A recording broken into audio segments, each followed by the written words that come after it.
There's something chilling about a small town after dark. Not the kind of fear you'd feel in a big city alleyway, but something quieter, more primal. Empty streets, one flickering light, the sound of leaves blowing across an old road. It's in these places, these forgotten, dust-covered corners of the Midwest, where the truly eerie stories begin.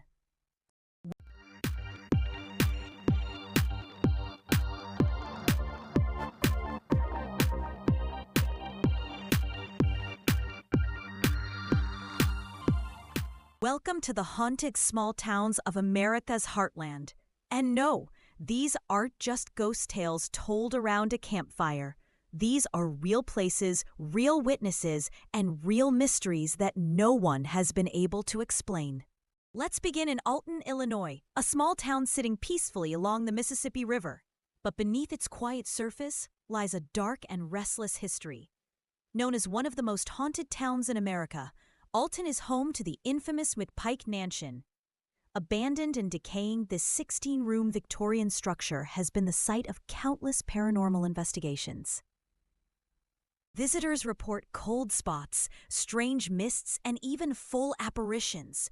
One woman claims she saw a translucent figure in period clothing walk straight through a doorway and vanish. Others have heard whispers in rooms that were completely empty. Despite no electricity, lights have flickered on.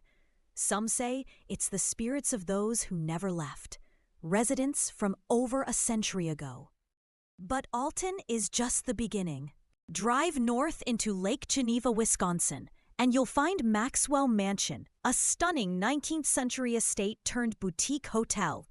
Guests expecting a peaceful stay often get far more than they bargained for. Lights turn on and off. Faucets run by themselves. One guest reported waking up in the night to see a woman in black standing at the foot of their bed, only to have her vanish when they screamed. And this isn't the only hotel in the Midwest with a ghost problem. In Eureka Springs, Arkansas, the Crescent Hotel markets itself as America's most haunted hotel. Its past includes a stint as a cancer hospital run by a fake doctor who experimented on patients. Now, guests report ghostly nurses pushing gurneys down the hall and hearing disembodied cries in the dead of night. Paranormal investigators have confirmed spikes in electromagnetic energy and recorded unexplained voices. By the way, if you saw our previous video on haunted abandoned locations, you'll recognize this pattern: dark history, strange deaths, and lingering spirits. But what's especially unsettling about these Midwestern towns is how many of their residents live with the unexplained and simply accept it. Let's talk about Villisca, Iowa, home to one of the most horrifying unsolved murders in American history. In 1912, the Moore family and two guests were brutally murdered in their sleep with an axe. The killer was never found. Today, the Villisca Axe Murder House is a paranormal hotspot. Visitors have reported hearing children's voices, footsteps on the stairs, and even being scratched. Overnight stays are allowed, if you dare. Some guests leave in the middle of the night, too disturbed to stay until morning. But not all hauntings are tied to brutal deaths. Some are connected to repetition, events that seem to play over and over like a broken record. In Guthrie, Oklahoma, locals talk about the woman in the window, an apparition seen in an abandoned boarding house. She stares from the top floor every night at the same hour. Paranormal researchers call this a residual haunting, a ghost trapped in a moment it cannot escape. The strangest part? No one knows who she was. Her identity has never been confirmed. Just a quick reminder, if you're enjoying these eerie journeys into the unknown, hit that like button and subscribe to Next Reel. We explore the deepest corners of psychology, mystery, and the paranormal every week. Don't miss what's coming next. Now let's travel to Clinton Road in Illinois, not to be confused with the infamous New Jersey version. Locals here tell stories of phantom cars that follow you for miles, only to vanish without a trace. There are also accounts of shadowy figures crossing the road in front of cars, causing sudden stops, only for the driver to find no one there. A man once reported picking up what he thought was a stranded hitchhiker, only to have them disappear from the passenger seat before reaching town. Police investigations turned up nothing. But here's where it gets stranger. These experiences aren't rare. Hundreds of small towns in states like Ohio, Michigan, and Indiana report identical stories. Abandoned asylums echoing with screams, entire blocks where radios play static instead of music, and graves that are dug up by something or someone unknown. In Hell, Michigan, a tongue-in-cheek tourist destination, locals laugh off the spooky name. But many have reported strange phenomena in the surrounding woods.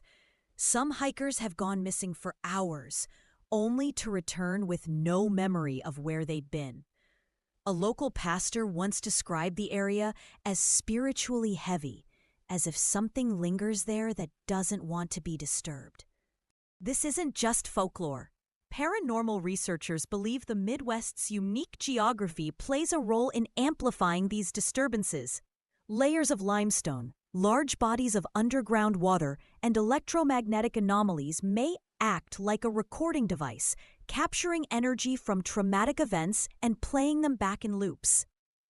In fact, many of the most haunted small towns sit atop limestone-rich bedrock, including those we've mentioned, Alton, Villisca, and Eureka Springs.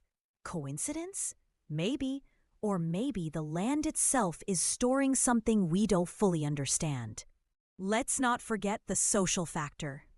Small towns often keep their secrets. Generations live side by side, and ghost stories are passed down with a nod and a warning. If something strange happens, it's easier to ignore it than attract attention. That silence might be why these hauntings remain active, because no one's confronting them. In Anoka, Minnesota, known as the Halloween capital of the world, there are buildings that have been abandoned for decades. Paranormal groups have documented high levels of electromagnetic interference, mysterious voices, and ghost sightings. Yet the town's official tours skip over these stories, choosing instead to focus on family-friendly history. But not all towns stay silent. In Sleepy Hollow, Illinois, town officials have embraced the supernatural, even organizing haunted festivals. The local library is believed to house at least two spirits, one who knocks books off shelves and another who locks staff inside rooms. Visitors who come for the ghost tours say they often leave with more than they bargained for, like unexplainable camera glitches or strange marks on their skin. So what does this all mean? Are small towns in the Midwest more haunted than other places? Or are they just better at preserving the stories? Maybe it's a bit of both. These communities, shaped by generations of hardship, isolation, and history, may act as incubators for paranormal energy. The land remembers. The buildings echo. And the spirits, if they exist, find comfort in places unchanged by time. One thing's for sure, the Midwest is far from boring. It may not be where you'd expect to find chilling ghost stories, but if you pay close attention, if you listen in the silence and follow the whispers, you'll discover that some of the most terrifying stories don't come from the big city. They come from places no one's watching. So the next time you drive through a small town, ask yourself, why is that house abandoned? Why won't the locals talk about the old school building? And what happens here after dark? Because in these towns, the past never really dies. It just waits.